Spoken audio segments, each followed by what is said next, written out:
Alright y'all, the Etheria community managers just put out a new video going over a lot of new news coming up for launch, so let's get into it. First up, they said that they're going to be putting up patch notes on Discord. Not sure why we need to see patch notes exactly for launch, but I guess just for people who played in the last beta test. Launch is going to be at 5 p.m. Eastern Standard Time, so make the conversions on your own time zone. They said RTA will not be planned to have any cross-server at launch, but they did say that they want to implement that in the future. They just wanted to keep it separate for, I don't know, some reason. With that, server reset times are going to be different for each server as well.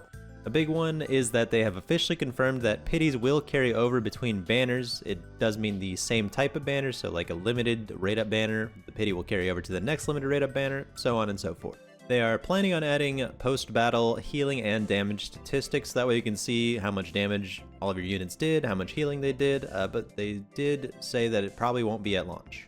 And a big one here is the clarification on hard caps on effect hit rate, and this is big.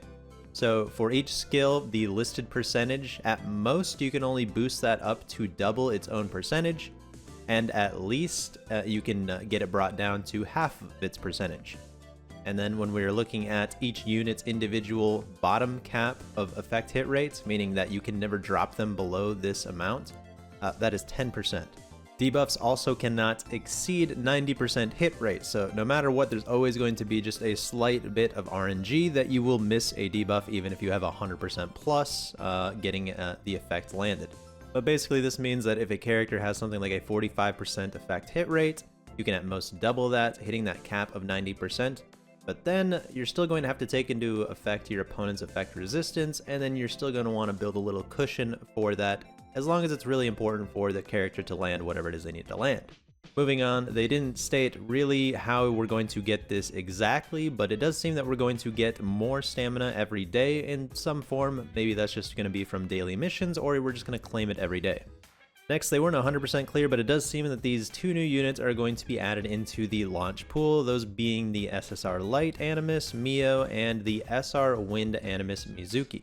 Mio is basically going to be a little bit of Kraken, but also on steroids because their ult is going to be able to steal turn and redistribute it to all allies. And then for Mizuki, they didn't really give a lot of information, but from what we can garner off of the little teaser, they did see that she has a single target dispel, an AoE spell on her S3, and then her S2, whether that's going to be a single target or AoE, it will be able to inflict wound. They were also cryptically teasing the re-release of Hoyon in some capacity. For those that don't know, because I didn't, Hoyon wasn't available in the final beta test, but I believe she was available in previous beta tests, and I think people seem to have believed that she might have been a little too strong, and they had to retune her, so they took her out. But they mentioned this weird thing where they said, like, people in real life are going to have to, I don't know, do something in-game to get her or something? I don't know. They said updates will come in the future. My guess off of this is that they might be giving her out in some capacity through some means in-game. I guess we'll wait and see. At launch, we're also getting another daily casual event in the form of a little dice rolling map. You're probably going to do some different missions and then roll dice every day. These are usually all kind of the same deal. It's do some content, you get some daily tries to do something. They just kind of create new art assets for all of these. I mentioned it in my impressions video that they did this pretty much all the time with Go-Go Muffin. The last big news that they seem to drop is that Guild vs. Guild is in the final stages of development. It's going to operate on a territory control system, showing each guild's amounts of control on the map at the top, as well as showing that it is in the battle phase with a timer. So we can assume that you will get matched up. You'll probably have a 24-hour period to plan and set up.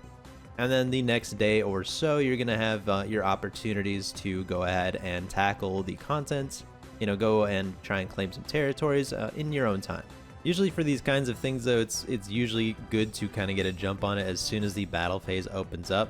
We can see on the map colored icons showing each guild, but we also see two other colors, the white probably being neutral territory, and my guess on the yellow, because there's two of them, is that they might be bases, but they could be something else entirely. This is speculation, but here they show that it looks like they might be 3-man battles, or at least you'll set up 3-man defenses. Who knows if it's actually going to be 3v3 or not. That's pretty much all the news that they went over in this video. They did also show off the list of the global invitational invitees. And I just wanted to say shout out to Sterbby, another YouTuber. He's fantastic. If you want to learn RTA, especially RTA fundamentals, you should definitely go check out his channel. And then actually last is they just posted a launch code for, who knows, summons, currency, whatever it is. I'll put it in the description, and I'll make sure to try and post it as well when the game launches. So a lot of things down the pipeline. I'm mostly looking forward to just the extra stamina so we can go ahead and play more, because I think a lot of people might not realize how little we're actually going to get to play when we're not max refreshing every day. And Mia seems like she's just going to be a menace, so I'd bet a lot of people are going to absolutely hate seeing her in PvP. But thanks everyone for watching. Take care, and I'll see you.